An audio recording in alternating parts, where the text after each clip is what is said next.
আসো এখন আমরা একটা সৃজনশীল প্রশ্নের সমাধান করি। দেখো কি দেওয়া আছে, ত্রিভুজ এবিসি এ কোণ বি 90 ডিগ্রি।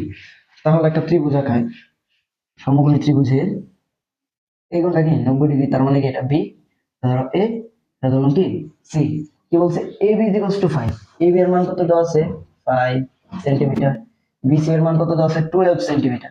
আমাদের চাইছে কি এসি এর মান বের করতে। কোন নাম্বার কোশ্চেন কি দিয়েছে, এসি এর মান বের করতে। তাহলে আমরা এটা কিভাবে বের করব? আমরা কি জানি, একটা সমকোণী ত্রিভুজের অতিভুজ স্কয়ার ইকুয়ালস টু লম্ব স্কয়ার প্লাস ভূমি স্কয়ার, রাইট? এখন প্রশ্ন হচ্ছে লম্ব কোনটা ধরবো, ভূমি কোনটা ধরবো। দেখো আমাদের এখানে কোনো কোণের সাপেক্ষে দেওয়া যায়নি, তাহলে আমরা যে কোনো একটাকে লম্ব ধরবো আর একটাকে ভূমি ধরা অঙ্কটা সলভ করি। তাহলে আমাদের অতিভুজ কি আসে, শুধু অতিভুজ ইকুয়ালস টু রুট ওভার লম্ব স্কয়ার প্লাস ভূমি স্কয়ার। ধরলাম লম্ব হচ্ছে এবি, তাহলে 5 স্কয়ার, আর ভূমি কত ধরলাম এটা 12, তাহলে 12 স্কয়ার। 5 স্কয়ার করলে কত আসে 25, আর 12 কে স্কয়ার করলে কত আসে 144 রুট ওভার 169।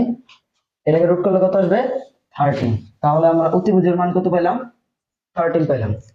এখন দেখো খ নাম্বার কোশ্চেনে কি বলছে, কোণ C is equals to theta হলে sine theta plus cos theta is equals to 1। তাহলে কোণ সি কে আমরা এখন কি ধরে নিব, থিটা ধরে নিব। কোণ সি কে থিটা ধরে নিলে কি চাইছে, সাইন থিটা না। তাহলে আমরা সাইন মানে কি জানি, দেখো number sine theta is equals two লম্ব বাই অতিভুজ, এই কোণের সাপেক্ষে লম্ব কোণটা এইটা অবশ্যই, আর অতিভুজ তো সর্ববৃহৎ বাহু।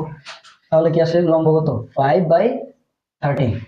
cos থিটা মানে কি ভূমি বাই অতিভুজ, ভূমি বাই অতিভুজ।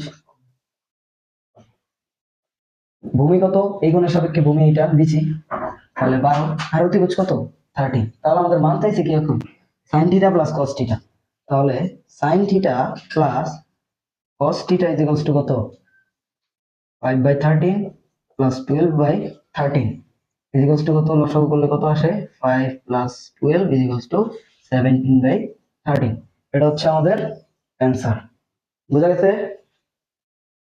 এটা হচ্ছে আমাদের অ্যান্সার। আচ্ছা, এখন আসে আমরা গ নাম্বার কোশ্চেনে। কি বলছে, উদ্দীপকের আলোকে প্রমাণ করো যে sec square a plus cosec square is equals two sec square a গুণন cosec স্কয়ার a। এটা আমাদের প্রমাণ করতে বলছে। আচ্ছা, এটা আমরা কিভাবে প্রমাণ করব বলো তো? দেখো এখানে আমরা sin এর মান কত পাইলাম 13/5।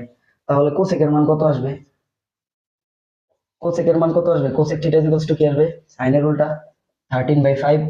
আবার cos এর উল্টা কি sec, তাহলে sec এর মান কত হবে, sec theta is equals two 13/12, তাই না? এখন জাস্ট আমরা ওইখানে মানগুলো বসাই দিব, তাহলে আমাদের অঙ্ক মিলে যাবে। দেখো এখন তাহলে আমরা লেফট হ্যান্ড সাইড দিই, এই মানটা আমরা একটু এই সাইডে লিখি। cosec theta is equals two কত 13/12 বা 13/5, sec theta is equals two 13/12। আচ্ছা, লেফট হ্যান্ড সাইডে কি আছে, sec স্কয়ার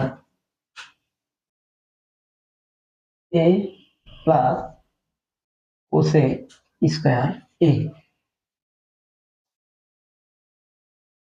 এইখানে দেখেন আমাদের ছোট্ট একটা জিনিস ভুলে গেছে, সেটা হচ্ছে কি এখানে দেখেন কোণ দেওয়া কি আমাদের এ, তার মানে কি আমাদের এই কোণের সাপেক্ষে বের করতে বলছে, এই কোণের সাপেক্ষে না। তাহলে ওই কোণ, এই কোণের সাপেক্ষে আমার লম্ব কোণটা এইটা, ভূমি কোণটা এইটা। তাহলে কোসেক মানে আমরা কি জানি, অতিভুজ বাই লম্ব না, তাহলে অতিভুজ কত 13, আর লম্ব কত আসে 12। আবার এখানে এ হবে, তাহলে এই কোণের সাপেক্ষে ভূমি কোণটা 5 এবং অতিভুজ কোণটা 13। তাহলে sec থিটা মানে আমরা কি জানি, অতিভুজ বাই ভূমি। অতিভুজ কত 13, ভূমি কত 5। বুঝা গেছে? এখন আমরা মান বসাই। তাহলে কি sec এর মান কত পেলাম আমরা 13/5 হোল স্কয়ার প্লাস cosec এর মান কত 13/12 হোল স্কয়ার। তাহলে কি আসে দেখি, স্কয়ারটা উপরে নিচে ভাগ করে দিই, প্লাস 13 স্কয়ার বাই 12 স্কয়ার। এখন দেখি কি আসে, এখানে আসবে 169, এখানে আসে কত 25 প্লাস এখানে কত আসবে 169, এখানে আসবে 144, তাই না? কারণ এটা ক্যালকুলেশন তোমরা নিজেরা করে নেবা। ওকে, এখন আসে রাইট হ্যান্ড সাইডে কি করবো, রাইট হ্যান্ড সাইডে হচ্ছে sec স্কয়ার a গুণন cosec স্কয়ার a, মান বসাবো 13/12 হোল স্কয়ার গুণন 13/5 হোল স্কয়ার, কি আসবে 169/144 গুণন 169/25। এই দুইটা ক্যালকুলেশন করার পরে কি পাবে জানো, এই দুইটা মান আসবে, একই রকম মান আসবে, এই দুইটার একই মান আসবে। তখন কি করবে, লাস্টে লিখে দিবা left hand side is equals two right hand side. বুঝা গেছে?